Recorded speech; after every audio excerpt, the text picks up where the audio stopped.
Hey everybody, it's Mitch, and welcome to my next video. Today we have got another Dungeons & Dragons 3.5 video, and today we are going to be taking a closer look at the Sorcerer. And, well, we are going to be giving some spell advice, so you know what spells that you'd like to take if you are playing a Sorcerer. So, yeah, that's basically all there is to it, so let's just jump right into it. So, the Sorcerer. Very similar to the Wizard. Their spell lists are almost identical, but there are some differences.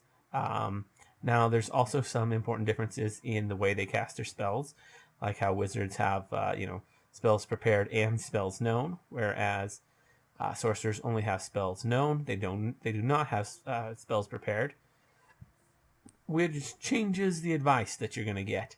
That and the differences in their spells. So for a sorcerer, you're going to be somewhat limited on how many spells you can know. You can cast them freely as the day goes, but you're going to be very limited in how many spells you actually know. So you're going to need to be careful about which ones you take, and you're not going to be able to have like this huge list of spells that you can be able to take. So you're going to need to make sure, you're going to need to limit situational spells, because quite frankly, they're only good in certain situations, and you don't want to be taking a lot of those. Maybe a couple if they're fairly common situations, but I wouldn't take too many, and I'd leave at least one spell slot, one of your spells known for every level that is a general spell that just works in all situations. You're going to want at least one of those. You're going to want, at least a couple of blasting spells. Somewhat better to go with lower levels and then just take some meta magic feats. But you could also just take one blasting spell per level so that you can, have some combat options when, there's nothing to buff or anything. Combat control is also good. Generally more general stuff, obscuring mist, solid fog, things like that. Things that are gonna just work all the time. There's really no situations like things like entangle. I mean, you could take. I'm not even sure if that's a sorcerer spell. I don't think it is. I think it's druid. But anything that's kind of like that, you want to avoid, because those things require, things to that those are going to require, like some sort of thing in the environment. So if it has any sort of requirements, like it only works in certain situations, maybe don't take it as a sorcerer. Blasting spells are better for sorcerers just because they have more spell potential than pretty much any other class in the game. Like, the number of spell slots that they have is absolutely insane. I think by 20th level they have 6 of every single spell slot. Like, I haven't looked this up in like forever, but I'm almost positive it's like straight 6s across the board, which is way more than wizards get. I think they get 4s. So that's 50% more like spell casting capability, which the wizard is pretty much the same as like all your other full casters like cleric and whatnot. Now the big downside to the sorcerer, like I said, is limited spells known. That's something that's much bigger for them. So yeah, you're going to need to be really careful. So like I say, some blasting ones, good options. Maybe take some meta magic.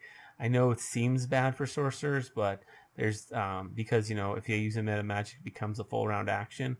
But there's ways around that, and it can actually, if done right, kind of be better than a wizard in some ways. So definitely something to look into on that. It's a little complicated, so if you're new and you don't have somebody to help guide you through it, yeah, I only sort of understand it myself, so it's a little bit complicated, but it's definitely doable. Let's see. So yeah, the sorcerer is it's got some pretty good spell options. Some of the advice is going to be the same with wizards, like just some really good damage dealing spells, like doom scarabs and things like that.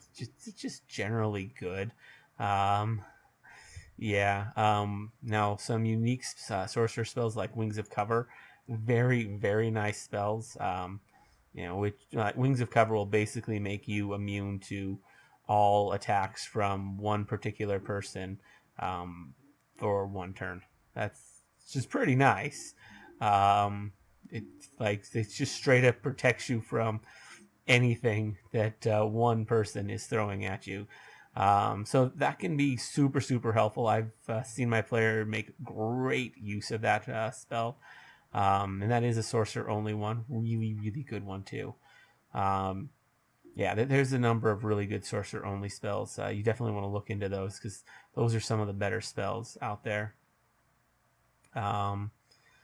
Yeah, like I say, avoid situational spells. Like if it's like a spell that will only work in a certain situation, like maybe don't take it. Or if it's a common situation, okay, maybe take it, but you really need to limit those things hard.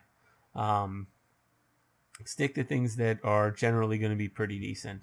Your blasting spells are all right. You don't want to go too heavy on them, but you can afford to more so than with other casters, just because you have so many spell slots. But yeah, buffing spells always good. You know, battlefield control, if you're tactical, can be really good. But you have to be tactical to really take advantage of battlefield control. If you don't have a good mind for tactics, battlefield control spells can often hurt you more than they help you. So you really have to have a good, strong tactical mind if you really want to use battlefield control, because they're hard to use effectively. They can be amazing if done right, but if not done right, they can be bad. They can be bad. I've seen some players try and use them effectively and fail. That they managed to accomplish what they were trying to, but then they didn't realize that, oh, now we have to deal with it, and that ended up causing them more grief than it helped them at the initial situation. So you need a little foresight sometimes, like when you're throwing down solid fog. Yeah, it might stop the enemy from doing what it's planning, but it's also going to stop you. It could also stop you from going forward as well. So you need to be mindful of these things. Yeah. Um, Thinking back on a recent situation of that happening, like actually could have made that. He actually could have used that much better, but he didn't think it fully through. I just realized how he could have done it better too. Like with solid fog, he like blocked the pathway forward for an enemy, but like if he just pulled it back slightly, he could have left the enemy in the solid fog, but left an opening by the door so that the party who wasn't in the solid fog could slip through and go through if needed. But he didn't fully think that one through. So if you're watching this, that's what you could have done. So yeah, but yeah, that's just some battlefield control stuff.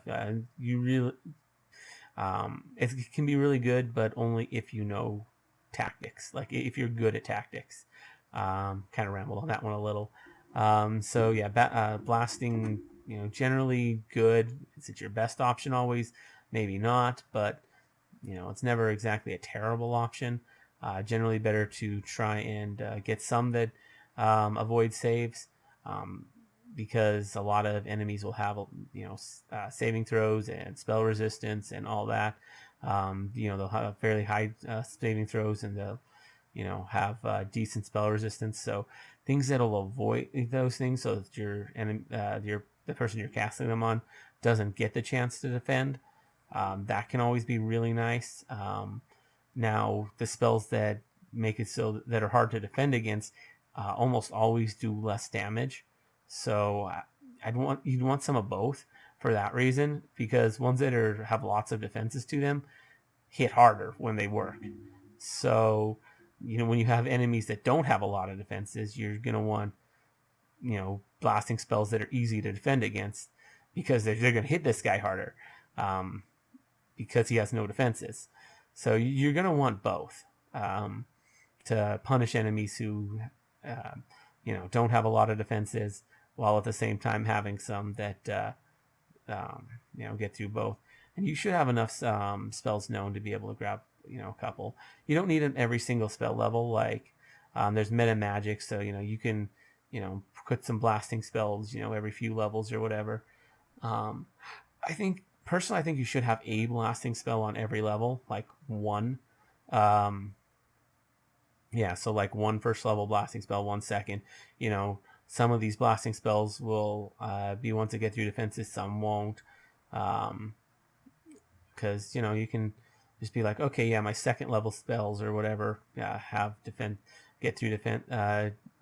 Don't get through defenses, but the third ones will get through defenses. Like you can do that, no problem.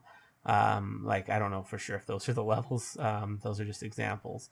But yeah, definitely have a little bit of variety. You can afford some, but I think one blasting spell per level is probably good. Maybe grab 1 to 3. Grab maybe 1 to 3 battlefield control or buffing spells. Some defensive spells are always nice, like Wings of Cover, things like that. Definitely good spells to have around. Maybe grab some meta magic if you know how to do that. Can definitely be useful. But yeah, that's mostly all I have for sorcerer spell advice. It's very similar to wizard spell advice, but there's some distinct differences. Anyways, let me know what you guys think of the video. Give me a nice like if you enjoyed it. Leave a comment down below because I love hearing from you guys. Subscribe to the channel for more videos just like this. Maybe ring that notification bell because YouTube is terrible about giving notifications. But as always, I'm Mitch, and I'll be seeing you